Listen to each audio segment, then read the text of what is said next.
triompher ou pour vivre et triompher dans un environnement miné par la sorcellerie. Pourquoi pour vivre et triompher?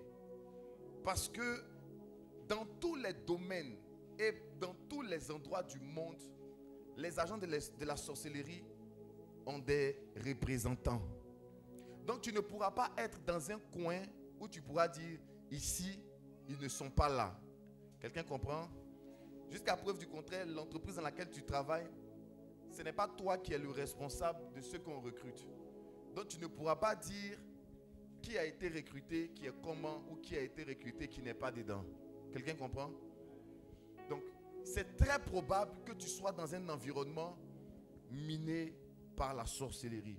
Et en 2024, ce serait difficile de trouver une famille ou un endroit dans lequel ou dans laquelle il n'y a pas ce genre de personnes qui agissent et qui sévissent.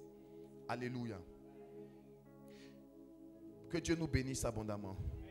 Vous savez, il faut être beaucoup sage quand on aborde certains sujets sur le mysticisme et la sorcellerie.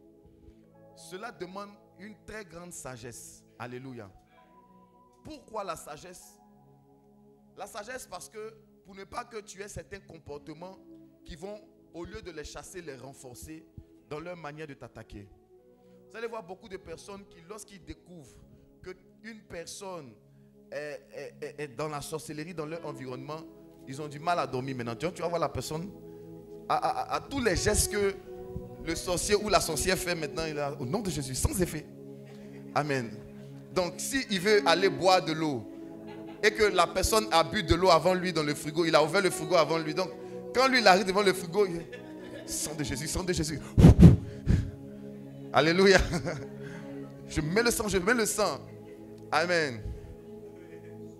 Donc, vous allez voir maintenant des metteurs de sang de Jésus partout et en pagaille.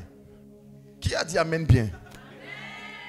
Vous allez voir des gens qui dorment avec des personnes qui sont ancrées dans la sorcellerie, qui chaque minute se réveillent pour voir l'état de la personne. Lui là il dort comment? S'il n'est pas sorti, il les tape.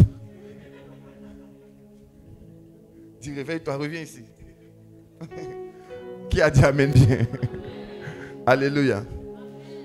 Donc ça va créer une certaine psychose. Amen. Et les gens vont commencer à avoir peur. Ce n'est pas à nous d'avoir peur d'eux. C'est à eux d'avoir peur de nous. Lorsque notre spiritualité, notre vie chrétienne n'est pas encore arrivée au niveau où eux, ils s'inquiètent d'être dans notre présence, ça veut dire que nous avons failli dès le départ. Alors, l'enseignement sur l'œuvre de la sorcellerie vise premièrement à détruire ces œuvres, mais aussi à les emmener à une soumission absolue. De sorte à ne pas leur laisser le choix. Soit c'est la conversion, soit c'est la mort. Qui a dit amen bien? Alléluia. C'est pourquoi il faut une certaine sagesse. Et l'une des personnes qui a manifesté cette sagesse dans les Écritures, qui a réussi à vivre dans un environnement miné par le haut mysticisme, il a vécu dans un environnement miné par la sorcellerie, les enchantements, les envoûtements, la magie noire, la magie blanche et toutes sortes de magies qui existent. Il s'appelle Daniel. Alléluia. Dis Daniel. Dis Daniel. Les amis, nous avons beaucoup à apprendre de l'histoire et de la vie de Daniel. Est-ce que quelqu'un me comprend? Nous allons lire dans Daniel chapitre 1, le verset 17. Daniel chapitre 1, le verset 17. Masakita kurazikata. Yes. Dieu accorda à ces 4 jeunes gens de la science, Dieu accorda à ces 4 jeunes gens de la science, de l'intelligence, dans toutes les lettres, et de la sagesse. Et Daniel expliquait toutes les visions et tous les songes. Et Daniel expliquait toutes les visions et quoi? Tous les songes. Et tous les songes. Daniel expliquait toutes les visions et tous les songes. Vous savez, lorsque quelqu'un arrive à un certain niveau de spiritualité, il a cette capacité-là de pouvoir expliquer toutes les visions et tous les songes. Est-ce que quelqu'un comprend ce que je suis en train de dire? Vous savez, L'une des choses qui montre que quelqu'un est dans un état spirituel en bonne santé, c'est quelqu'un qui a la maîtrise du monde des songes et des rêves. Qu'est-ce que je veux dire? Premièrement, c'est quelqu'un qui arrive à être maître de lui-même dans ses songes et dans ses rêves. Beaucoup de chrétiens, malheureusement, ne sont pas encore arrivés au niveau où ils peuvent être maîtres d'eux-mêmes dans leurs songes et dans leurs rêves. Beaucoup de personnes, il y a des choses qu'ils ne veulent pas faire quand ils sont réveillés, mais qui finalement ils font quand ils sont endormis. Vous allez voir des enfants de Dieu sincères dans leur marche chrétienne, qui ne commettent pas l'impudicité, mais lorsqu'ils se retrouvent dans son rêve, ils se retrouvent en train d'avoir des rapports sexuels. Ça veut dire que tu n'es pas encore maître de tes rêves. Est-ce que je suis en train de parler à quelqu'un? Ça veut dire que tu n'as pas encore triomphé de certaines choses dans tes rêves. Vous allez voir des gens qu'on poursuit à la machette au gourdin, avec des lance-pierres, des animaux qui sont en train de les poursuivre dans leurs rêves. Ça veut dire que spirituellement, ton esprit est tellement faible que dans tes rêves, on peut encore t'imposer un certain dictat. Je prie que cela prenne fin au nom de Jésus. Qu'il y ait un inversement de tendance. Yes. Que ceux qui te poursuivaient hier, tu sois en train de les poursuivre aujourd'hui. Amen. Il faut dire amen avec rage. Amen. Tu sais, si tu n'as pas encore été très prédominant dans tes rêves au point où une femme de nuit arrive et tu es capable de lui dire sors, ça veut dire que ta spiritualité est encore faible. Et si ta spiritualité est encore faible à ce niveau-là, c'est l'un des signes qu'une manifestation du mysticisme et de la sorcellerie peut avoir de l'impact sur ta vie. Est-ce que je suis en train de parler à quelqu'un? Les amis, si vous voulez évaluer l'état spirituel de votre vie, vous devez évaluer ce qui se passe dans vos rêves. Alléluia. Et l'une des choses par lesquelles on reconnaît que Daniel était un champion, c'est parce que Daniel était un chef dans le monde des rêves et des visions. Il était tellement prêt dans les rêves et dans les visions qu'il avait même la capacité d'expliquer tous les rêves des autres et toutes les visions. Donc Daniel, c'était quelqu'un qui avait la capacité de pouvoir voir les visions de quelqu'un d'autre. Il ne voyait pas seulement les visions, il peut voir les visions que toi tu as, sans que tu lui expliques. C'est-à-dire que tu rêves, tu lui dis rien. Lui te raconte le rêve que tu as fait et puis te donne l'explication. Ils étaient deux comme ça à avoir cette capacité dans les Écritures. Il y avait Joseph et puis il y avait Daniel. Et la Bible dit que Dieu a donné la sagesse à Daniel. Vous savez, quand Dieu veut te faire triompher du monde mystique et des attaques sataniques de la sorcellerie, il te donne la sagesse. Dis la sagesse. Il te donne de la sagesse. Parce que si tu n'as pas la sagesse, c'est-à-dire, la sagesse c'est quoi? La sagesse c'est, en fait, la sagesse c'est l'ensemble des solutions, des œuvres et des comportements que quelqu'un peut avoir dans une situation donnée, mais qui lui ont été donnés de Dieu. Est-ce que quelqu'un comprend ce que je suis en train de dire? C'est-à-dire que face à une situation, tu as une réflexion qui n'émane pas de la terre, qui n'émane pas des humains. Alléluia. Lorsqu'on t'apporte, on reconnaît l'homme sage par sa façon d'aborder les problèmes. Alléluia. Un homme sage n'aborde pas les problèmes comme l'homme ordinaire. L'homme sage découvre à l'intérieur de son cœur la manière, ou du moins la solution pour régler et pour décanter les situations. Amen. C'est pourquoi quand vous vous confiez aux gens, ou vous confiez vos histoires aux gens qui ont la sagesse de Dieu. Parce que si quelqu'un n'a pas la sagesse de Dieu, il va te donner une solution. Il dit, tu sais, mon mari découche en ce moment et il sort. Il dit, tu sais, s'il sort, sort aussi. Ça, c'est la sagesse qui vient de l'enfer. Dis amen bien. Dis amen fort. Alléluia. Tu viens lui parler par exemple. Tu dis, il y a un frère qui m'intéresse en ce moment-là. Il dit, mais plaque-toi, passe devant lui. Tu vois là, ce genre de sagesse. Il dit, mais plaque-toi, passe devant lui. Amen. Ça, c'est pas la sagesse, c'est une attaque du monde marin. Ceux qui étaient là ce matin comprennent. Alléluia. Vous savez, l'une des premières sagesses que doit chercher quelqu'un qui vit dans un environnement miné par la sorcellerie, c'est le discernement. Dis le discernement. Vous savez, nous avons aujourd'hui une église qui est zéro pointée en discernement. Les gens n'ont pas le discernement. Le discernement des esprits, qui peut même être un don spirituel que Dieu donne aux chrétiens, mais qui, au-delà d'être un don spirituel, est une aptitude que l'esprit peut acquérir lorsque l'esprit de l'homme s'approche de Dieu.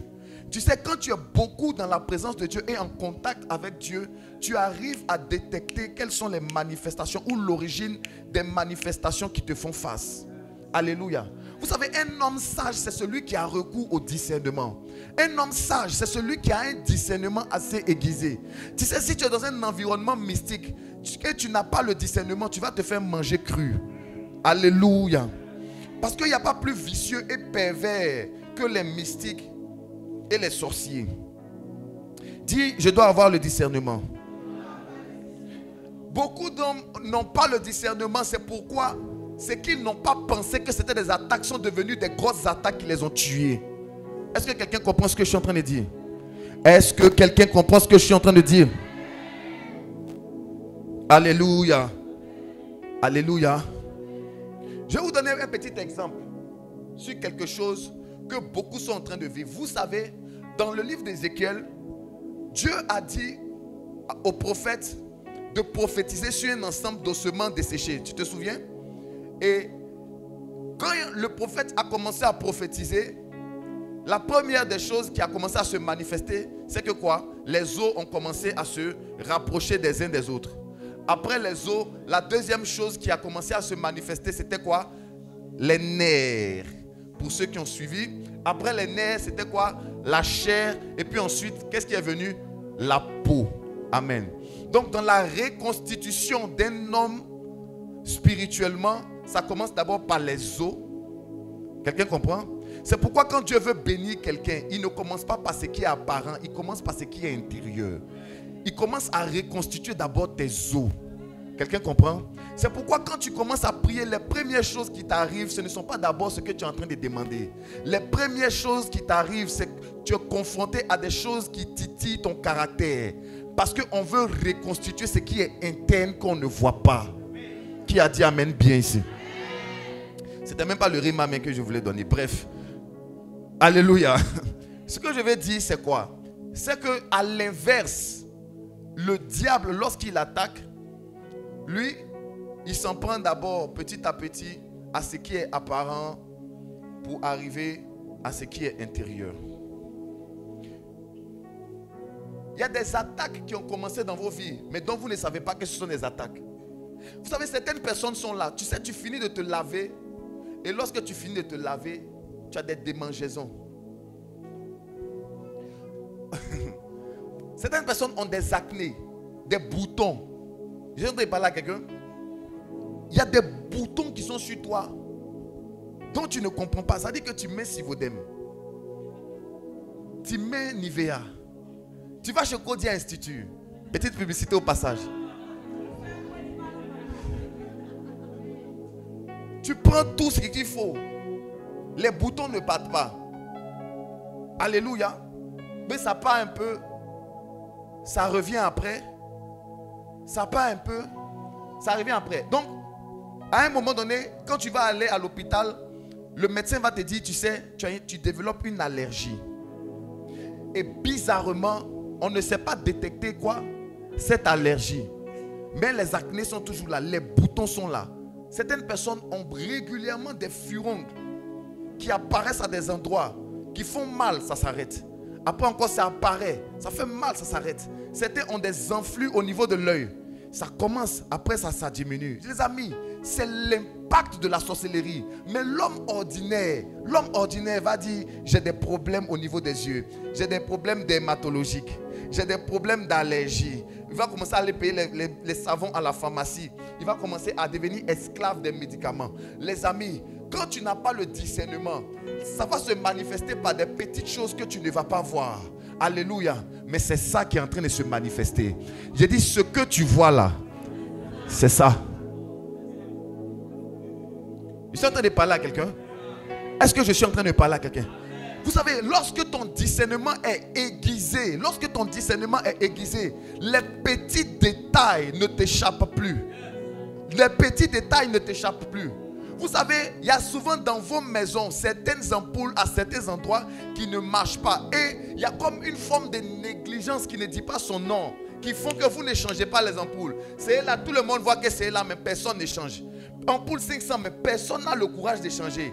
Un homme spirituel qui a le discernement, quand il rentre dans la maison, il se rend compte que le fait que cette ampoule à ce lieu précis soit éteinte n'est pas ordinaire. Là où toi tu vas trouver qu'il est en train d'exagérer, lui il a compris ce qui est en train de se tramer. Est-ce que quelqu'un comprend ce que je suis en train de dire? Parce que les manifestations qui se font dans le monde spirituel, lorsqu'elles commencent, elles commencent par un certain échantillonnage. Ça se manifeste tout doucement d'abord. Par ta peau qui devient teinte. Tu as pensé que c'est parce que tu es galère ces temps-ci. Or, ça n'a rien à voir. C'est la misère que les gens sont en train d'appeler qui sur ta vie, qui spirituellement est en train de se répercuter sur la qualité et l'éclat de ta peau. Laissez-moi vous prêcher. Le prophète Moïse est rentré pendant 40 jours dans la présence de Dieu. Lorsqu'il est descendu, la Bible dit son visage rayonnait. Alléluia. Au point où les gens le regardaient, les gens lui ont dit, il a même couvert son visage. Donc ce qui se passe spirituellement peut emmener un rayonnement dans l'éclat de ton visage. Et ce qui se passe spirituellement peut aussi emmener ton visage à devenir terne, triste. Il y a des gens à qui on fait des délivrances, on finit, le démon sort et les rides qui étaient là disparaissent.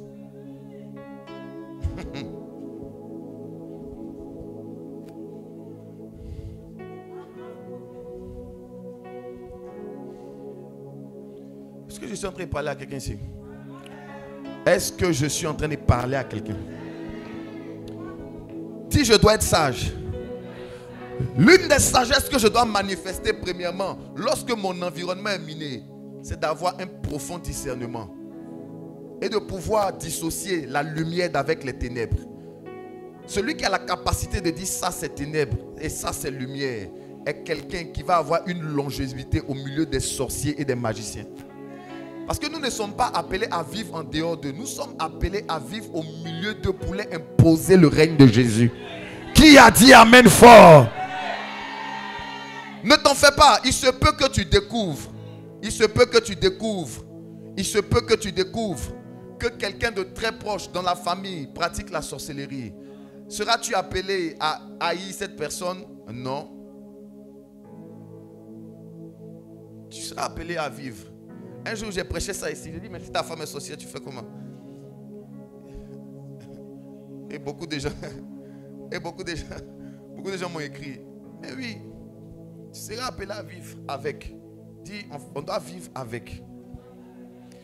Donc vous qui avez les projets de chasser les sorciers de vos maisons, ce n'est pas la solution. Vous devez vivre avec eux et leur imposer toute la splendeur de la puissance de Dieu. Tu n'as pas dit l'amen qu'il faut.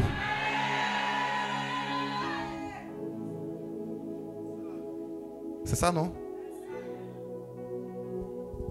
C'est à eux de fuir. Vous savez, ce n'est pas à nous. Toujours c'est nous on a peur. On dit les sorciers, yeah! Ça sanctifie les cuillères à la maison. Ça sanctifie les assiettes à la maison. On dit, lui, il est sorcier, il t'a donné foutu.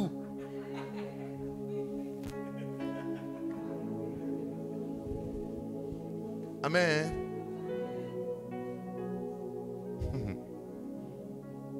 Les amis, Daniel vivait là-bas. Daniel se lavait là-bas. Quelqu'un comprend ce que je suis en train de dire? Dis, je dois avoir le discernement. Dis, je dois avoir le discernement. Les amis, ayez le discernement, c'est très important. Hier, j'étais en live sur TikTok. Et j'étais en live sur TikTok, j'ai commencé à prophétiser pour un jeune qui était sur TikTok. Est-ce qu'il est là? Je l'avais invité, il n'est pas venu. Et j'ai commencé à prophétiser pour lui, un jeune que je ne connais pas, je ne l'ai jamais vu. Et je prophétise, je lui dis, tu vois, tu étais en classe. Il y avait une jeune fille, je décris la jeune fille noire, qui tournait autour de toi. Vous avez flirté ensemble, tu l'as embrassée. Et Il était tellement gêné. Et à la suite, en fait, cette jeune fille pratiquait la sorcellerie. Et l'esprit m'a révélé que, en fait, quand il a embrassé et tout, elle a par la salive, par l'échange de salive, elle a mélangé sa vie. Quelqu'un comprend ce que je suis en train de dire? Et le gars, après le bisou maléfique, quand il y a eu le bisou maléfique, ce qui s'est passé, c'est que ses notes en classe ont chuté. Et il a arrêté d'aller à l'école. Ça fait 2 ans maintenant. Il a commencé à boire et à prendre. Qui était sur le live? Voilà. C'est un suivi. Donc il a commencé à boire et il est devenu autre chose. Il est devenu comment? Il est devenu autre chose. Alors, voici un homme qui était en classe, mais il n'a pas discerné que la fille qui était... Il pensait que c'est parce qu'il était mignon. Qui a dit amen bien? Il pensait que c'est parce qu'il était mignon et joli que la fille tournait autour de lui. Or, c'est parce que cette fille-là visait quelque chose. Si vous n'avez pas le discernement, vous allez vous faire subtiliser vos grâces et votre avenir. Est-ce que quelqu'un comprend ce que je suis en train de dire? Alors, quelqu'un va me dire, donc, c'est que je dois avoir le discernement comme ça, je saurai qui embrasser. Vous savez, il y a des gens qui sont toujours foncièrement païens, qui ont des manières de déformer tout ce que je suis en train de dire.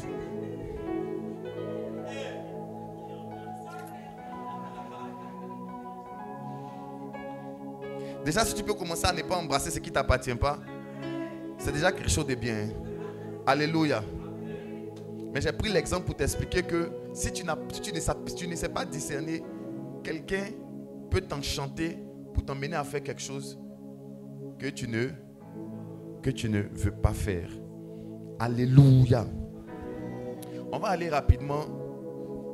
Deuxième sagesse que tu dois manifester. Deuxième sagesse que tu dois manifester. La sagesse d'être irréprochable. Daniel chapitre 6, le verset 4. Daniel chapitre 6, le verset 4. Daniel 6, 4. Alors les chefs et les satrapes cherchaient une occasion d'accuser Daniel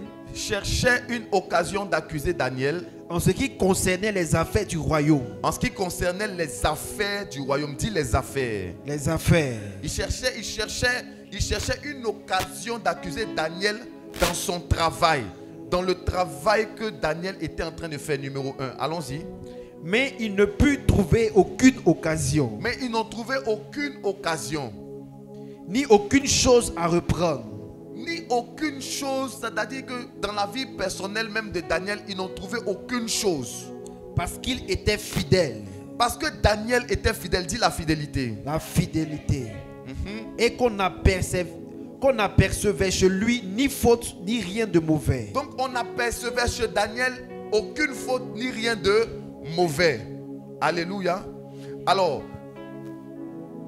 vous savez, je veux dire quelque chose qui est très important. Je parlais de ça à quelqu'un hier. Lorsque Dieu veut emmener une grande délivrance dans la vie d'une personne, il te donne un plan. Quand Dieu veut te délivrer là, il te montre un plan de délivrance. C'est-à-dire, il te donne certaines étapes à suivre pour que la délivrance soit complète. Pourquoi? Parce que la délivrance, ce n'est pas chasser les démons. Chasser les démons, ça s'appelle l'exorcisme. Quelqu'un comprend? La délivrance, ce n'est pas chasser les démons. Chasser les démons, c'est l'exorcisme. Pourquoi? Parce qu'on peut chasser tes démons sans que tu ne sois délivré. On peut chasser tes démons lundi soir. Mercredi matin, ils sont de retour. La Bible dit, lorsqu'un esprit méchant est sorti d'un corps, il part dans les lieux arides, ne trouvant pas du repos, il revient essayer de voir dans quelle mesure il peut se réinstaller seul. Non. Avec cet esprit plus méchant que lui. Donc chasser les démons, ce n'est pas la garantie de la délivrance. Quelqu'un comprend ce que je suis en train de dire? Quelqu'un comprend ce que je suis en train de dire? En réalité, la réelle délivrance commence lorsque la vérité s'établit dans ton cœur. C'est-à-dire Jésus-Christ.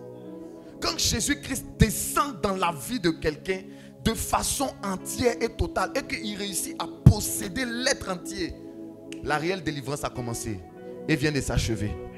Qui a dit amen bien? Donc chasser les démons sans installer le Saint-Esprit abondamment dans la vie de quelqu'un, c'est l'exposer à un retour dangereux et brutal des démons qui étaient partis.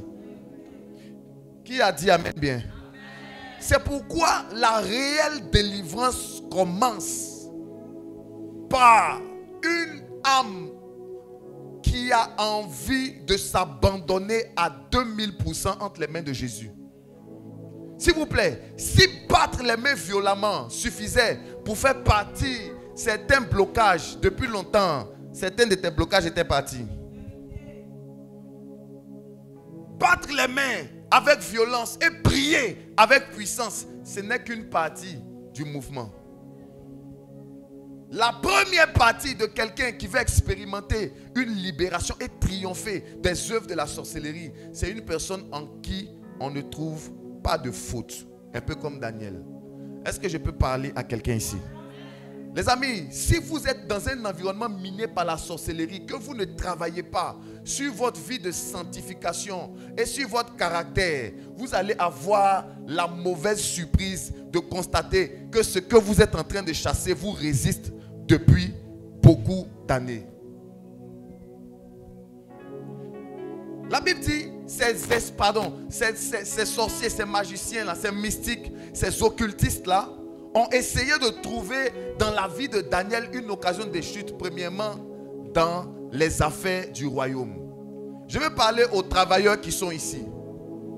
Nous, on vous connaît ici à l'église. Mais quelle est la vie que vous menez quand vous êtes au travail?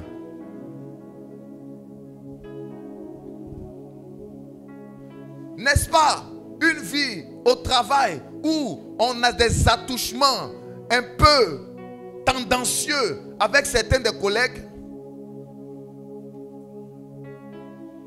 N'est-ce pas au travail où on fait des surfacturations? Je suis en train de prêcher à quelqu'un ici. N'est-ce pas au travail où il y a des after-work bizarres qu'on ne comprend pas? Je suis en train de prêcher à qui même ici là? La Bible dit, ils ont cherché dans son travail, dans les affaires du royaume, une occasion de l'accuser. Une occasion de l'accuser. Les amis, là où vous êtes dans vos services, là où vous êtes au travail, veillez à être irréprochable. Dis amen bien. Veillez à être irréprochable. Des gens qui manifestent de l'insubordination au travail, mais ils brisent le dimanche la sorcellerie. Pourtant, il est rebelle à son patron. Il est rebelle au travail, mais dimanche, il vient briser la sorcellerie. Les amis, il y a une sagesse que nous n'avons pas, qui va faire que nous serons bloqués à jamais. Des gens qui prennent le plaisir de calomnier le patron au travail, en train de manger la chair du patron. Avec les collègues à midi, vous mangez, vous consommez son âme. Et puis dimanche, tu viens, tu brises. Sorcellerie. Tu n'es pas sage. Vous savez, quand on est dans un processus de délivrance, le premier acquis qu'on doit avoir, c'est la sanctification. Dis le premier acquis. Quelqu'un qui vit dans une atmosphère, dans un environnement, tu sens dans ta vie qu'il y a des choses qui sont bloquées et c'est dû à la sorcellerie. Mais c'est toi qui négliges ta sanctification. Quelqu'un comprend ce que je suis en train de dire? Tu négliges ta vie de sanctification. Tu as encore un copain, on parle de sorcellerie, tu brises. Pourtant, tu sais que mardi, tu vas aller sortir avec lui. Tu brises quoi? Moi, je vais te poser, tu veux briser quoi hier? Tu veux briser quoi? Je peux poser la question à quelqu'un, tu brises quoi là, s'il te plaît? Parce que ces personnes qui sont venues s'installer dans ta vie là, ils ne se sont pas installés dans ta vie au hasard. Ils se sont installés dans ta vie parce qu'ils ont trouvé des occasions et des portes ouvertes. La Bible dit, l'enchantement ne prévaudra point sur Israël. Un véritable chrétien ne peut pas être sous envoûtement.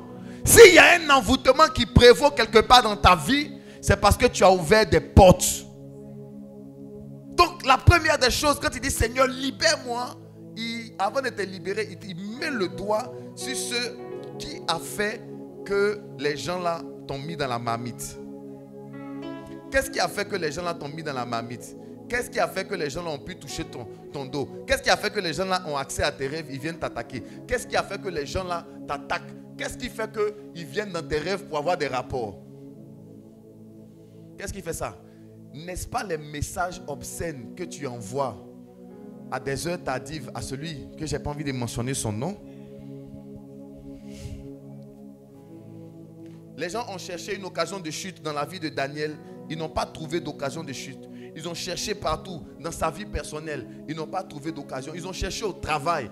Ils n'ont pas trouvé une occasion de chute. Les amis, un enfant de Dieu qui vit une vie de sainteté réelle ne peut pas tomber sous le pouvoir de la sorcellerie. Alléluia. Vous voyez, voici la partie du message que les gens n'aiment pas. Ils veulent entendre que les grands-pères, Anatole est sorcier et qu'on doit le tuer. Les amis, arrêtez votre manière de voir les choses. Revenez à la raison et rentrez dans la compréhension de l'évangile véritable. Il y a des gens qui sont là. Prophète, dis-moi tout, dis-moi tout, dis-moi tout. Tu veux savoir tout? Est-ce que tu veux savoir tout? Réponds-moi, est-ce que tu veux savoir tout? Est-ce que vous voulez savoir tout? Sanctifiez-vous. Voilà ce que vous devez savoir. Sanctifiez-vous. C'est ce que vous devez savoir.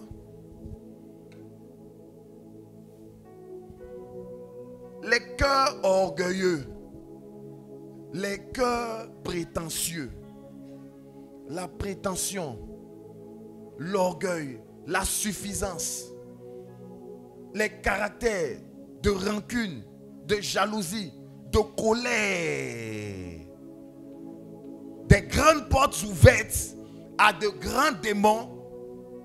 N'as-tu pas remarqué que chaque fois que tu te lèves à un certain débit, les jours qui suivent, tes affaires et tes activités se détruisent?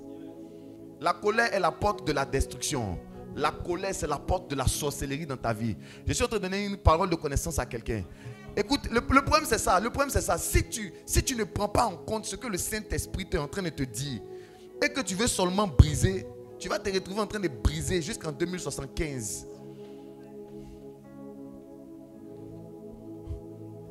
Si tu ne fermes pas certaines portes, quelqu'un comprend ce que je suis en train de te dire? Est-ce que quelqu'un comprend ce que je suis en train de dire? Alléluia. C'est pourquoi vous allez voir certaines personnes, lorsqu'ils commencent à prier, Seigneur, agis, tu fais des rêves où tu te retrouves encore à l'école. Pourquoi tu te retrouves encore à l'école? Tu te retrouves encore à l'école parce que Dieu est en train de t'interpeller sur certaines choses que tu devais depuis longtemps avoir validées. C'est-à-dire certaines choses que tu devais enlever dans ta vie que depuis là, tu n'as pas encore enlevé. C'est pourquoi tu te retrouves encore en train de... C'est comme si tu es encore à l'école, en classe d'examen. Certains, vous faites des rêves, vous vous voyez encore en train de composer. Pourquoi? Parce qu'il y a une colère, on t'a dit, ça fait des années. Ça fait près d'une dizaine d'années que l'Esprit de Dieu a mis le doigt sur ton caractère. Tu ne veux pas changer. Donc quand tu dis, Seigneur, bénis-moi, tu rêves, tu te retrouves à l'école. On dit, il faut composer sur la colère. On dit, va composer. Donc vous allez voir que quand tu pries, Père, agis, on t'envoie un petit exercice de colère pour voir.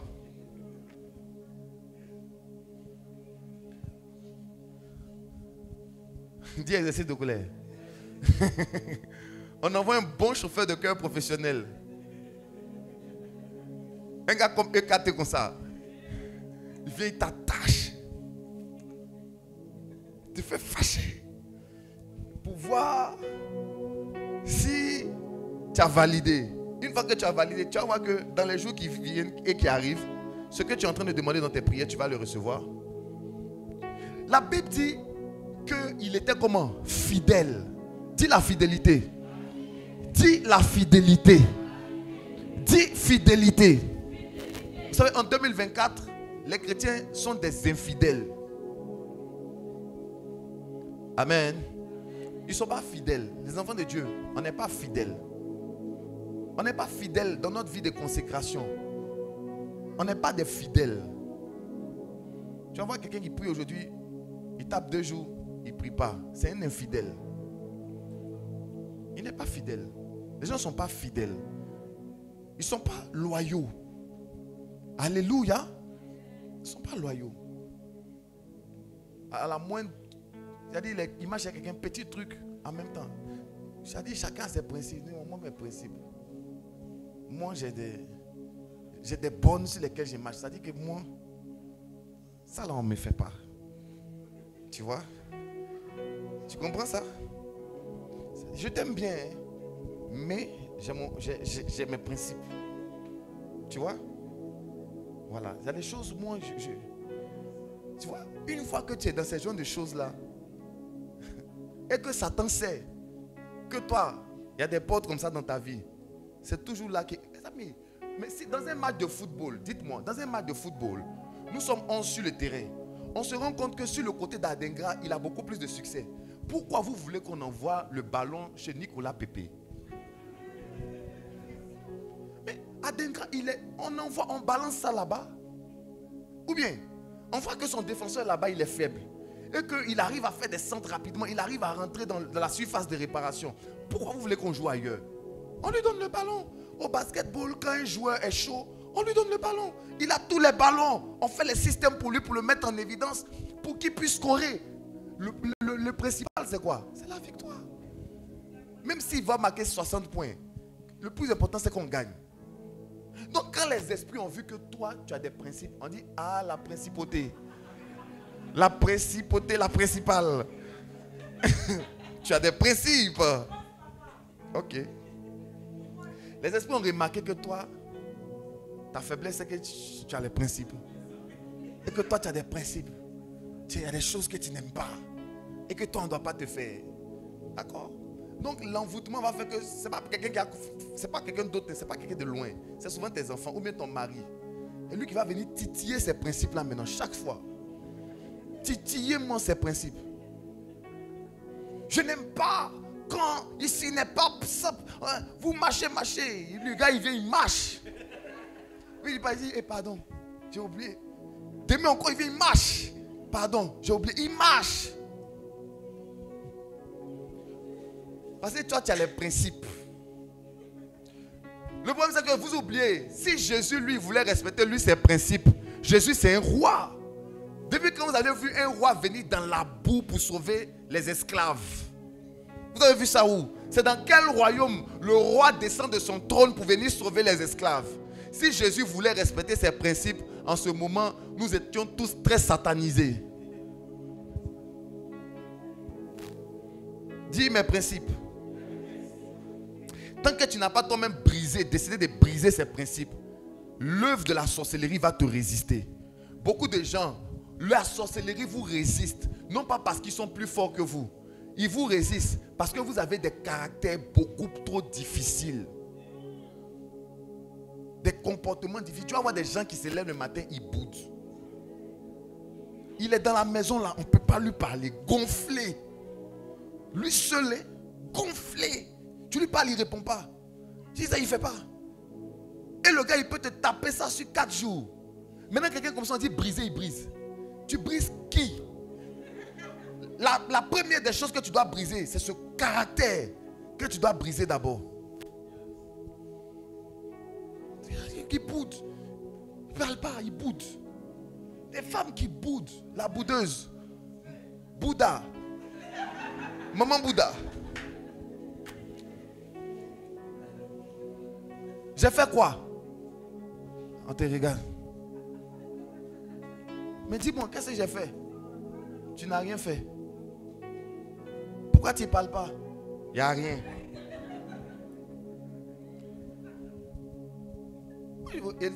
J'ai dit.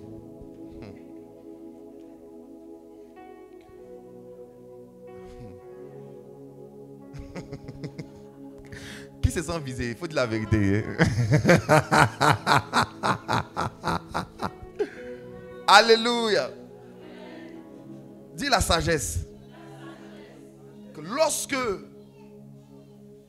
tes rêves sont des rêves dans lesquels le diable est en train de te malmener, il y a des attitudes que tu dois bannir. Amen. Amen. Tu dois manifester une vie de sanctification sans pareil. Ta vie doit être irréprochable. Parce que s'ils ont commencé à agir, c'est parce qu'ils ont ouvert des portes. Ils ne sont pas plus forts, ils ne peuvent pas. Imaginez-vous Jésus qui a été envoûté. Imaginez Jésus, ils l'ont mis dans une bouteille. Vous pouvez penser à ça? On dit il a quoi? On dit Jésus, il a été envoûté. Hein? Le Seigneur Jésus. Vous voyez comment ça vous fait rire? On dit ah, Jésus n'arrive pas à se marier. On dit pourquoi? Ok, ils l'ont envoûté. C'est bizarre, hein? Tu vois Jésus comme ça, il se tord sur les lits. On dit à quoi? Non, il y a une femme de nuit qui m'a visité Jésus. Femme de nuit visite Jésus. Ok, si ça c'est impossible, ça veut dire que ça doit être impossible pour nous. Pourquoi? Parce que Jésus est en nous. Il dit, si je vis, ce n'est plus moi qui vis, mais c'est Christ qui vit en moi. Maintenant, comment le Christ vit en toi, mais tu es toujours envoûtable. On gâte toujours tes choses. On met toujours un retard dans les choses que tu fais. Pourquoi? Parce qu'il y a des portes qui nous permettent. Il y a des portes dont je n'ai pas encore parlé. Ici, quand je parle de certains types de portes, je parle par exemple des hôtels et autres. Mais ça, je ne vais pas toucher ça aujourd'hui. Aujourd'hui, je vais parler du caractère simplement. Il y a des caractères, il y a des traits de caractère qui sont des portes ouvertes aux œuvres des ténèbres. Est-ce que quelqu'un comprend ce que je dis? Est-ce qu'on peut saluer l'homme de Dieu, le prophète Yannick Kwaku? Bonne arrivée, Bishop. On est en train de briser nos caractères ici. Alléluia. Dis à ton voisin, une sanctification irrépréhensible. Amen. Qui est fâché avec ce que je dis? Qui est content? Qui est d'accord? Qui sent qu'il y a des choses à l'intérieur de lui qui doit changer? Amen. Le problème, et je vais finir avec ça sur ce point, le problème des enfants de Dieu, c'est que beaucoup d'enfants de Dieu sont trop orgueilleux. Les enfants de Dieu sont trop orgueilleux. Non, sérieux, les enfants de Dieu sont trop orgueilleux. Vous savez, la plupart des gens estiment que leurs pensées sont à la hauteur de ce que Dieu pense. Voilà le plus grand piège des enfants de Dieu. Ils ont le sentiment qu'ils sont irrépréhensibles. Et ils se justifient, ils s'excusent dans beaucoup de choses qu'ils font. En disant que, bon, dans tous les cas, moi, je ne fais pas assez mal que certaines autres personnes. Lui, il a trompé sa femme. Moi, je n'ai fait que flirter. Moi, au moins, il ne trompe pas. C'est juste pour nous, il regarde, tu vois. En fait, les gens ne mesurent pas les sanctifications par rapport à ce qui est écrit dans la Bible. Ils mesurent les saintetés par rapport à ce que les autres font. Quelqu'un comprend ce que je suis en train de dire? Ah, moi, il est fait, mais il n'est pas avorté. Elle a avorté. Donc, les gens se jugent par rapport à ce que les autres ont fait. Et ça fait qu'ils sont foncièrement orgueilleux vis-à-vis de la parole de Dieu. Et ils ont des résistances, ils sont étonnés. Pourquoi j'ai des résistances? Mais tu as des portes qui sont ouvertes. C'est pourquoi les œuvres de la sorcellerie perdurent dans ta vie. Et les amis, s'il vous plaît, ce matin j'en parlais. Négliger ce genre d'aspect-là, c'est négliger son salut. Parce que celui qui néglige l'influence des démons et de la sorcellerie dans sa vie est en train de mettre en danger son salut. Parce que les esprits que tu es en train de négliger vont te pousser à faire des choses qui vont te faire rater l'enlèvement. Alléluia. Est-ce que quelqu'un comprend ce que je suis en train de dire? Donc tu dois travailler sur ta vie de sanctification. Lorsqu'on vit dans un environnement miné par la sorcellerie, il faut éviter d'ouvrir des portes. Dis, je ne dois pas ouvrir des portes. Dis, je ne dois pas ouvrir des portes.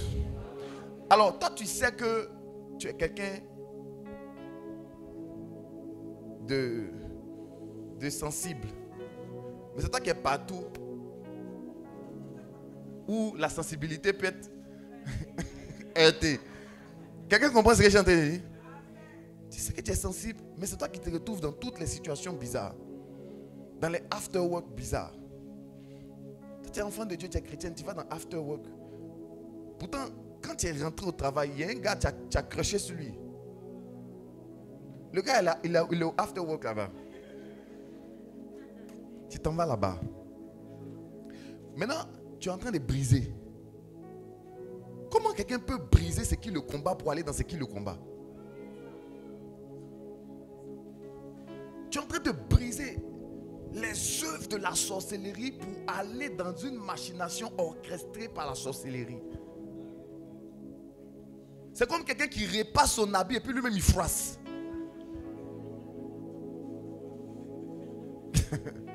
Qui a dit amen bien? Est-ce que je suis en train de parler à quelqu'un ici? Est-ce que je suis en train de parler? Est-ce que je suis en train de parler à quelqu'un? Donc, première sagesse dont j'ai parlé, c'est un discernement aiguisé. Deuxième, dont je suis en train de parler, c'est être irréprochable. Les amis, c'est très important. C'est très important. Il y a des résultats que vous n'allez jamais avoir si vous ne travaillez pas sincèrement sur votre caractère et sur votre tempérament. Et je veux surtout parler à l'église de l'humilité. S'il vous plaît, église, cette fenêtre que Dieu est en train de nous donner pour lutter et pour briser certaines choses, ça ne passera pas sans qu'on ne puisse intégrer l'humilité dans notre trait de caractère, dans notre comportement. Tu sais, si tu n'es pas humble, le diable va te résister. Alléluia. Amen. Si tu n'es pas humble vis-à-vis de la parole de Dieu, tu ne pourras pas grandir spirituellement. Si tu n'es pas humble vis-à-vis de l'autorité spirituelle qui te parle, tu ne pourras pas. Amen. J'ai envie de dire à quelqu'un, ne perds pas ton temps dans la désobéissance. La désobéissance nous fait perdre trop de temps. Lorsque le Saint-Esprit est en train de mettre le doigt sur certaines choses qu'il te reproche, plus vite tu les règles, plus vite tu auras l'exaucement à tes prières. Qui a dit amen qu'il faut ici? Qui a dit amen qu'il faut ici? Amen. Quatrième sagesse pour pouvoir triompher, et c'est sur ça qu'on va s'arrêter. Troisième, pardon. Dis à ton voisin, nous devons monter en puissance. Dis à ton voisin, tu dois monter en puissance. Alléluia. Dis, je dois monter en puissance. Ta mère dit, même, c'est suspect. Je peux avoir ton téléphone. Dis, je dois monter en puissance. Alléluia. Amen. Nous allons lire un verset biblique rapidement. Et puis, nous allons prier. Dis, je dois monter en puissance. L'une des erreurs que nous faisons souvent, lorsque nous sommes en train de combattre les œuvres mystiques de la sorcellerie, alléluia. Excusez-moi, je vais prendre le verset rapidement et puis, merci Saint-Esprit. Nous allons prendre dans le Psaume 110.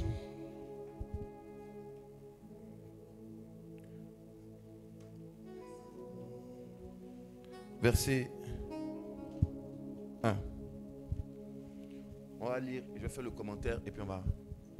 110, le verset 1. Psaume 110, le verset 1. Parole de l'Éternel à mon Seigneur. Parole de l'Éternel à mon Seigneur. Assieds-toi à ma droite. Assieds-toi où? À ma droite. À ma droite. Jusqu'à ce que je fasse de tes ennemis ton marchepied. Jusqu'à ce que je fasse de tes ennemis comment? Ton marchepied. Ton marchepied. Alors, le Seigneur dit, assieds-toi à ma droite. Amen. La droite, dis la droite de Dieu. La droite de Dieu est le symbole de la puissance de Dieu. Alléluia. Il dit, assieds-toi à ma droite jusqu'à ce que. Donc, le fait de s'asseoir ne veut pas dire automatiquement que tu vas manifester la puissance de Dieu. Mais c'est s'asseoir jusqu'à ce que qui va emmener la manifestation de la puissance de Dieu. Ça veut dire qu'il y a une certaine persévérance que tu dois manifester avant de voir la puissance de Dieu commencer à se déployer. Il dit, assieds-toi jusqu'à ce que je fasse de tes ennemis. Amen. Pourquoi? Parce que tes ennemis viennent avec un pouvoir. Tes ennemis viennent avec une puissance.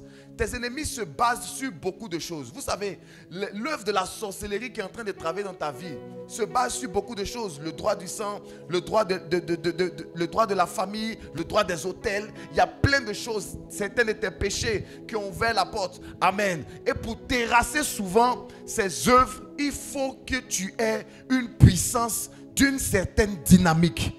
Dis la puissance. Dis la puissance.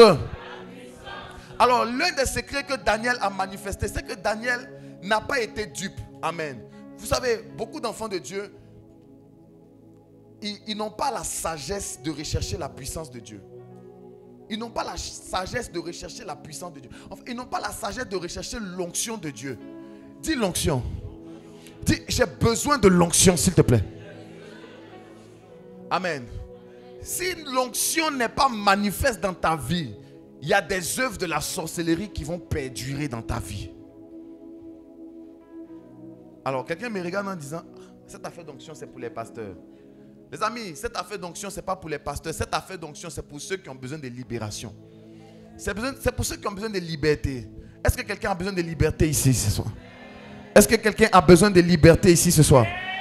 Le Seigneur dit, assieds-toi à ma droite. Les amis, tu dois pouvoir t'asseoir. Dis, je dois m'asseoir. Je dois m'asseoir à l'école de la puissance du Saint-Esprit. Vous savez, la quête de la puissance de Dieu ne peut pas se faire sans la collaboration, une étroite collaboration avec le Saint-Esprit. C'est pourquoi quelqu'un qui est dans un processus de libération de sa vie et de sa famille et qui n'est pas en intimité avec l'Esprit de Dieu va échouer. Ou risque d'avoir des résultats qui ne sont pas des résultats probants. J'étais en train de parler à un de mes fils, je lui ai dit, il faut qu'on fasse le choix entre l'amélioration et le changement. Parce que beaucoup de gens ne constatent pas des basculements, c'est-à-dire des changements où la gloire de Dieu descend mais puissamment dans leur vie. Ils ne vivent que des améliorations de leurs conditions. Vous savez, quand tu es profondément ancré ou quand tu es profondément retenu dans les cachots de la sorcellerie, de temps à autre, à cause de la prière, à cause de la fidélité de Dieu et un peu de miséricorde de Dieu, il te laisse expérimenter certaines choses qui sont le pain ou les miettes qui tombent de la table, mais qui n'ont rien à voir avec le pain qui est sur la table. Les amis, la gloire que Dieu nous réserve est trop élevée comparée à ce que nous sommes en train de vivre. Voilà comment tu vois des chrétiens avoir une petite voiture et puis ils se sentent rassasiés du miracle. Alors que c'est les miettes qui tombent de la table. Ils se sentent rassasiés. Ils voient 1, 2, 3 malades guéris, rassasiés. Ils se sentent bishop. Pourtant, le Seigneur t'appelle à tellement puissant, à tellement grand et à tellement haut. Il faut que dans ces 3 derniers mois qui arrivent, les amis, demain c'est le 30 septembre. Et à partir du mardi, excusez-moi, à partir du mardi, nous allons rentrer maintenant dans le dernier trimestre de l'année. Romaric, il faut que des choses puissantes se passent dans ta vie. Yes.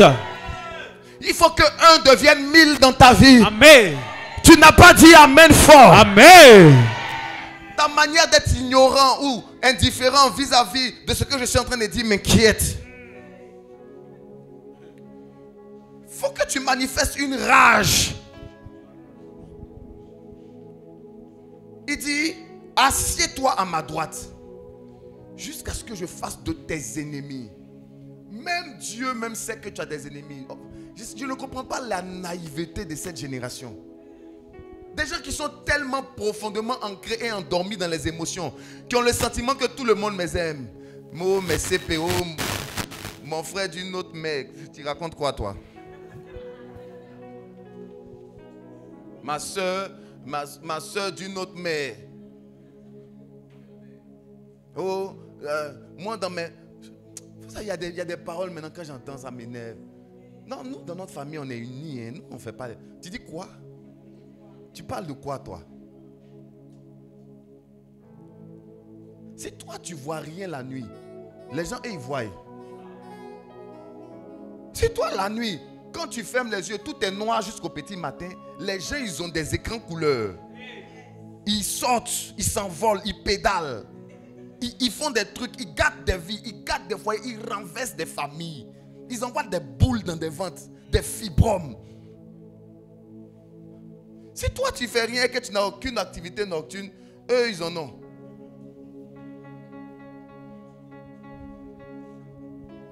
Avec succès et brio. Écoutez-moi très bien. Le fait que tu n'es pas encore tombé, mort ou malade, n'est pas la garantie que l'esprit et les œuvres de la sorcellerie ne sont pas en train de travailler dans ta vie. Parce que souvent, l'œuvre de la sorcellerie qui est en train de se manifester a pour but premier de tuer. Mais quand ils n'arrivent pas à tuer, amen, ils font ce que j'appelle la destruction. Le voleur ne vient que pour égorger et détruire.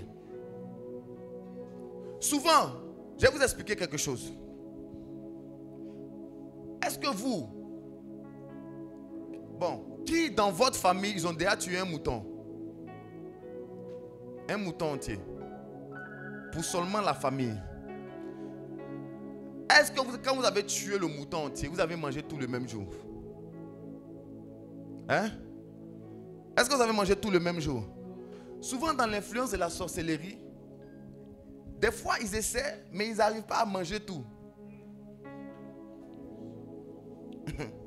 Des fois ils arrivent qu'à manger une seule partie. Voilà pourquoi tu vas voir quelqu'un par exemple, il est infime. On ne sait même pas ce qui s'est passé, mais il est infime. Et quel que soit ce qu'on fait, ça ne guérit pas. Il n'y a rien qui peut se passer. C'est quelqu'un dont on a bouffé les pieds en sorcellerie, mais on n'a pas pu prendre le reste du corps. Quelqu'un comprend ce que je suis en train de dire? Quelqu'un comprend ce que je suis en train de dire? Vous faites souvent implicitement partie de certaines tontines que les gens ont fait. Alors, je t'explique. Le monde de la sorcellerie, souvent, vous savez, les gens, les sorciers, pourquoi on les trouve cruels? On les trouve cruels parce qu'ils sont liés par des gages et des pactes. Il s'agit de quoi? Il s'agit de j'ai utilisé ta chose, à un moment donné, tu dois aussi utiliser ma chose. Donc, je t'ai invité à manger au nom de la loi de la réciprocité. Tu te dois de m'inviter à manger. Et c'est ce qui envoie la cruauté. C'est un peu comme dans le milieu de la drogue. Pourquoi il y a tant de violence et d'assassinats? Parce que c'est une question d'argent. Je t'ai donné la marchandise, tu dois m'envoyer le jet. Envoie-moi le jet. Parce que moi, il y a des gens qui me mettent la pression et qui veulent me tuer. Je vais aussi te mettre la pression jusqu'à ce que l'argent sorte. Et quand toi aussi je te mets la pression, ce que tu peux faire pour que l'argent sorte, tu vas le faire. Alors, quand ils ont mangé ailleurs, et que maintenant ça arrive sur eux leur tour où ils doivent livrer quelqu'un, et que ce gars-là, il commence à aller à l'église, mais avec une vie un peu en désordre. On ne peut pas complètement le manger parce qu'il a Jésus. Donc on va au moins lui donner un peu la peau. Tu vois, le poulet au moins il y a un peu de graisse, non? Alors, quand on fait ça, il y a quelque chose qui t'arrive. Blessure, brûlure, acné, allergie, des boutons bizarres qui ne finissent pas. Tu as l'impression que, ah ouais, je suis en train de développer quelque chose de bizarre. On a mangé une partie de ta chair. C'est pourquoi le Seigneur dit, assieds-toi à ma droite jusqu'à ce que je fasse de tes ennemis. Même le Seigneur est conscient que tu as des ennemis sauf toi seul. Tout le monde, dans le monde spirituel, sait que tu as des ennemis. Il n'y a que toi qui n'es pas informé que tu as des ennemis. Vous savez, la plus grosse naïveté qu'un homme peut avoir, c'est de penser qu'il n'a pas d'ennemis. Alors les enfants de Dieu se lèvent le matin en disant, oh, ma journée est bénie Seigneur, ma journée est bénie. La Bible déclare, la vie et la mort sont au pouvoir de la langue. Je te confie ma journée, je te la recommande, Saint-Esprit. Et puis tu le vois. Et puis il sort la démarche, il marche. Ne sachant pas qu'il a été mis dans un cachot de servitude. Sans qu'il ne comprenne. Chers frères et sœurs, pourquoi est-ce que je te parle de ça? Je te parle de ça pour que tu développes une rage de t'en sortir. Dis Amen bien. La délivrance commence lorsque on découvre ce à quoi on a droit réellement et qui n'est pas encore manifesté dans notre vie. Souvent, tu ne t'énerves pas sérieusement dans la prière parce que tu n'as pas encore vu réellement ce dont on est en train de te priver. Si tu avais eu une vision ou une révélation claire des choses sur lesquelles le diable avait mis sa main dans ta vie, tu allais te révolter, et tu allais changer ton caractère. Il faut que dès aujourd'hui, dès cet après-midi, tu sonnes la révolte dans ton esprit et que tu n'autorises plus à rien du tout de pouvoir être une porte d'entrée de Satan dans ta vie. Dis amen très fort ici. Dis amen bien ici. Tu dois fermer toutes les portes qui sont ouvertes dans ta vie. Les amis, chaque parole que Dieu nous dit est une clé. Amen.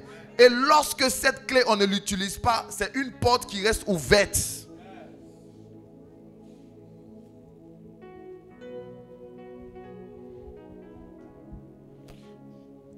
Quand l'esprit de sorcellerie veut appauvrir quelqu'un, l'une des choses, par exemple, qu'on va faire, c'est de le rendre irrégulier, par exemple, dans les dîmes. Tu vas voir que tu vas commencer à avoir beaucoup de problèmes qui t'empêchent de payer ta dîme. Oui. Tu vas commencer à avoir des situations. 10 situations. Tu vas commencer à avoir des situations qui font que tu ne peux pas payer la dîme. Et les choses commencent à avoir du retard dans ta vie. Tu ne comprends pas. Tu vas penser que non, c'est parce que peut-être que non, le boss n'a pas encore signé telle chose. Non, ils n'ont pas encore fait telle chose. Or, c'est eux qui sont en train de travailler. Ils sont en train de travailler pour que tu puisses rester pauvre et misérable. Mais aujourd'hui, ça sera brisé au nom de Jésus. Qui a dit amen fort ici? Amen. Qui a dit amen fort ici? Amen. Je te pose une dernière question et on prie. Et je veux que tu réfléchisses dans ton esprit. Quelle est la porte que tu dois fermer à Satan? Si tu n'es pas prêt à répondre de manière sincère à cette question, alors la prochaine étape, c'est-à-dire la prière, ne te concerne pas. Parce que ça sera une prière inutile. Quelqu'un comprend ce que je suis en train de dire? Est-ce que quelqu'un comprend ce que je suis en train de dire? Dieu est venu pour créer une église sans tache, ni ride, ni rien de semblable. Quand Dieu te parle de la sanctification, ce n'est pas parce qu'il a trop envie de t'embrouiller. C'est parce qu'il ne veut pas que tu souffres. La sanctification, c'est la voie de la liberté. Quelqu'un comprend ce que je suis en train de dire? Donc, bien vivre une vie chrétienne agréable, sincère et honnête devant Dieu, ça empêche certaines activités de Satan de se manifester dans ta vie. Quelqu'un comprend?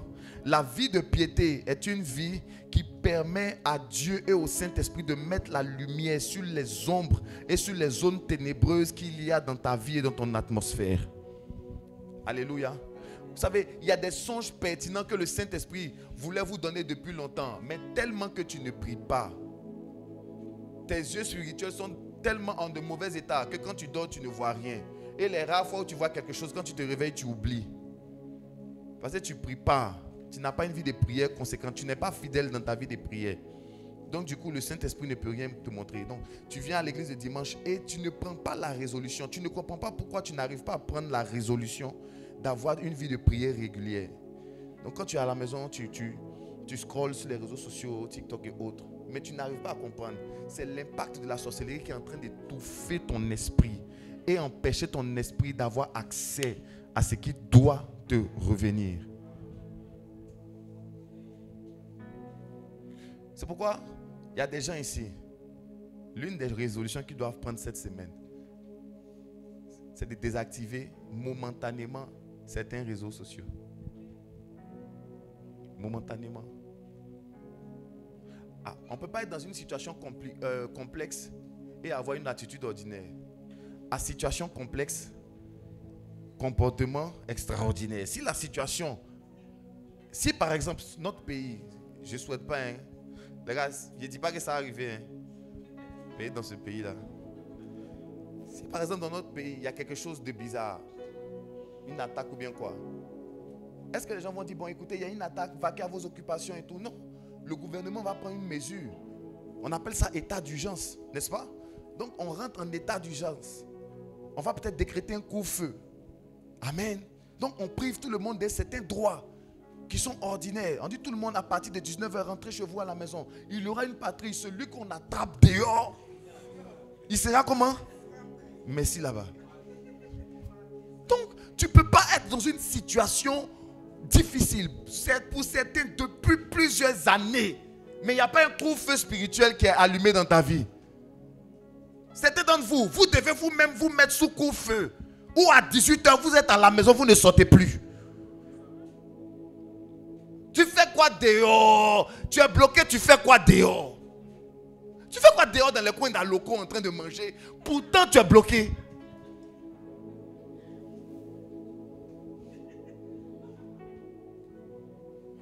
Plusieurs de tes relations ont échoué. Et là, tu viens de... Quelqu'un t'invite. Tu vas où? Ça va échouer aussi. Mais non, c'est quelque chose qui te combat. Tant que tu ne règles pas ça, ça ne va pas marcher. Au contraire, là où tu es en train d'aller là, c'est pour amplifier ton goût. Mais c'est comme ça que les gens se suicident. Oui, les gens se suicident à cause de la multiplication des échecs. Il a tellement échoué, il dit, mais ça me sert à quoi de continuer de vivre? Et puis c'est tu. Ne vous exposez pas au suicide. Ne vous exposez pas à un bain dans la lagune ébriée.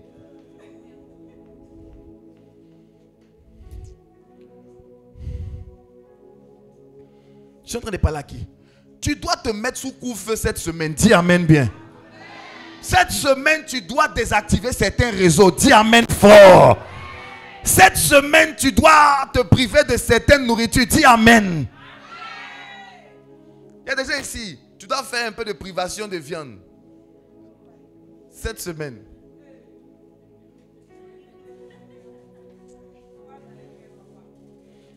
Il y a des gens cette semaine. Non, mais c'est sérieux ce que je suis en train de vous dire. C'est sérieux. Il y a des gens, on ne doit pas voir un seul de tes posts cette semaine. Tes nombreux posts inutiles pour rigoler, pour rire. Mais depuis que tu as ri là, quel esprit a quitté ta vie? Le problème, c'est que tes dents sont trop dehors. C'est ça le problème. Tes dents sont toujours... Tu es toujours en train de rire. Tu es toujours sur TikTok. Tu es toujours truc. Tu décroches à tous les appels. Cette semaine-là, il y a des appels auxquels tu ne dois pas répondre. Je te dis la vérité, il y a des appels auxquels tu ne dois pas répondre. Les amis, trop causer avec quelqu'un qui n'a pas l'esprit de Dieu, ça t'expose à perdre le peu d'esprit même que tu avais avant.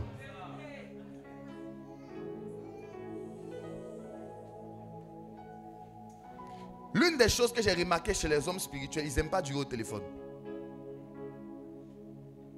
Un homme très spirituel, quand il appelle, il fait chap. Oui, allô, ouais, on dit quoi? D'accord, bon, ok. Soit il te donne un rendez-vous, il ne va pas trop durer toi au téléphone. Mais quand vous voyez quelqu'un qui aime durer au téléphone, c'est un homme charnel. Parce que quelqu'un qui dure au téléphone, c'est quelqu'un qui n'a pas de programme, il n'a rien à faire dans sa vie. En fait, il veut se divertir, il veut rigoler. Quelqu'un qui veut rigoler, c'est quelqu'un qui a perdu le sens des priorités de sa destinée. Il a envie de rire, il a envie de se divertir, donc il t'appelle. Et puis vous causez, on ne sait pas. En fait, causerie, on ne sait pas quand ça commence, on ne sait pas quand ça finit, c'est lancé. On s'en va seulement. Voilà, on dit quoi? Ma chérie, on dit, est-ce que tu vois, ça va? Actuellement, ma bio en prison, attention.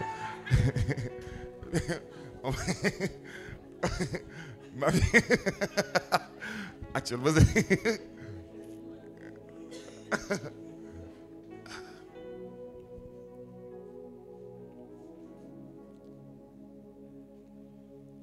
beaucoup de gens disent, je n'ai pas le temps de prier. Mais vous faites quoi? Dis-moi, tu fais quoi? Allons-y. Non, tu dis, je n'ai pas le temps, que tu travailles. Dis-moi, tu fais quoi? Disons-nous la vérité. Toi, tu fais quoi? La vérité, c'est que si on veut calculer les heures, tu prends au minimum 6 heures du temps sur les réseaux sociaux. Tu fais rien. Les gens qui disent, je suis occupé. Tu n'es pas occupé. Tu ne fais rien. Tu ne fais rien. Est-ce que je suis en train de parler à quelqu'un ici? Est-ce que je suis en train de parler à quelqu'un ici? Est-ce que je suis en train de parler? J'ai besoin de quelques personnes qui vont expérimenter ce message que je suis en train de dire cette semaine. Cette semaine. Qui vont prendre à cœur de prier puissamment. De s'asseoir à la droite de Dieu. Jusqu'à ce que le Seigneur fasse de tes ennemis ton marchepied. Est-ce que tu es prêt à t'asseoir? Combien de temps tu es prêt à tenir dans la prière jusqu'à ce que le Saint-Esprit fasse de tes ennemis ton marchepied? Tu es prêt à tenir combien de temps? La question est posée. Tu veux tenir combien de temps? Jusqu'à ce que... On n'a pas dit 1 heure de prière. On dit jusqu'à ce qu'il fasse de tes ennemis ton marche-pied. On n'a pas dit 1 jour de jeûne. On dit jusqu'à ce que... Vous savez, lorsque l'exercice de la prière, à un moment donné, n'a plus de limite, c'est là que souvent le Seigneur intervient. C'est-à-dire que quand quelqu'un vient dire, je m'en vais prier, sans savoir à quelle heure il finit, c'est souvent là qu'il rencontre Dieu. Tant que c'est balisé, ça serait un peu difficile. Non, cette semaine, je vais jeûner un jour. Jusqu'à ce que... Dis à ton voisin, jusqu'à ce que...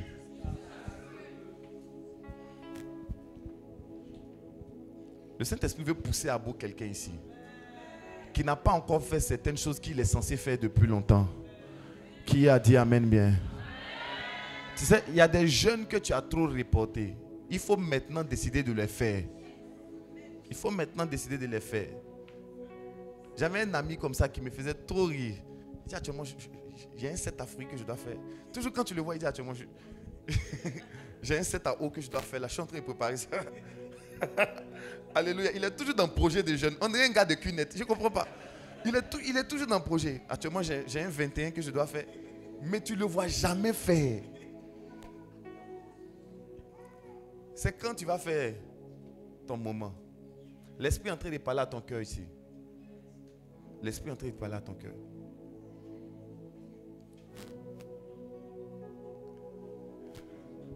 Je veux qu'on prie le Seigneur ce soir. Je veux qu'on prie le Seigneur ce soir. Je veux qu'on prie le Seigneur ce soir.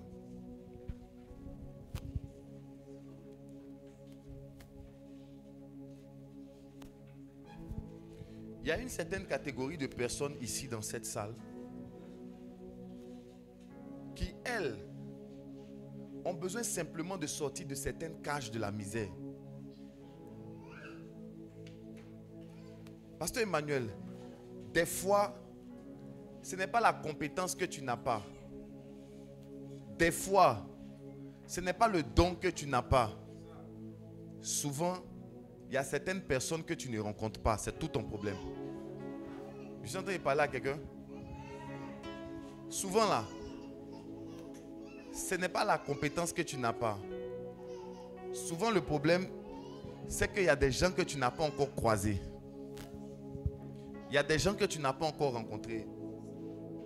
Et c'est difficile de les rencontrer parce que spirituellement, tu es dans une maison, tu es quelque part dans une prison qui fait que tu ne peux pas les rencontrer. Tu vois?